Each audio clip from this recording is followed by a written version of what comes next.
দেখো এটা এসএসসি জিডিতে আসা আগের বছর এর অঙ্ক। তো এটা কি বলে দিয়েছে, 14,175-এর যোগফল এবিসি এর মধ্যে, মানে এবিসি এর মোট টাকা এটা আছে, ওরা এত অনুপাতে ভাগ করে দিয়েছে ওদেরকে, কিন্তু এ এর সি এর মধ্যে পার্থক্যটা চেয়েছে।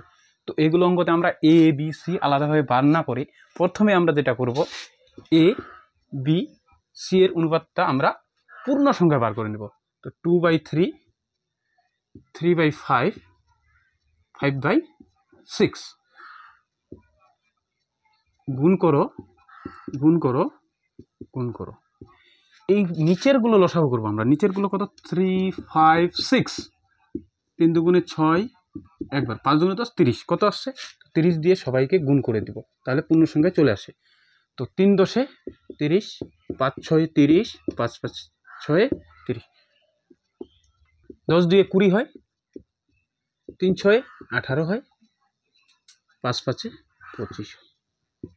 দেখো কার কার রেশিও পার্থক্য চেয়েছে এ আর সি এর, এদের পার্থক্য মানে কি বিয়োগফল। তো বিয়োগফলটা বার করে নিই, কত আসছে পার্থক্য? 5। আর এদের মোট কত আসছে? মোট আসছে হচ্ছে 8 5 13 3 63। দেখো এই 63 ওদের মোট রেশিও, কিন্তু ওরা ভাগ করবে এটাকে 63। তো এটা 14,175, এটা হচ্ছে 63-তে রেশিওতে, কত? 63। তাহলে 1 রেশিওতে কত আসবে? 14,175/63। তাহলে আমাদের দরকার কি এবিসি বার না করে আমাদের যেটা পার্থক্য চেয়েছে, পার্থক্য কত? এ আর সি এর মধ্যে 5, তো 5 দিয়ে করে দিব, 5 দিয়ে গুণ করে দিলেই চলে আসে 5/63 × 5। তো এটা দেখো 1 2 6 5 11 18, 9 দিয়ে কোনটা কাটে, 3 দিয়ে কোনটা কাটে, 7 দিয়ে কোনটা কাটে, একটা ভিডিওতে করে দিব।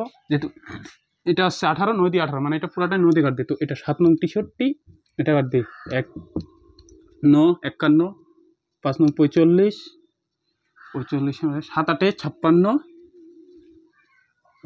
5 নং 45 হলো।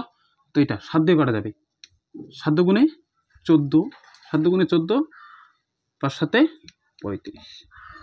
তো সমান সমান 5 25 105, 5 5 25 5 5 11 12 2 1100 টাকা। তো এত সহজে করে দেওয়া যায়।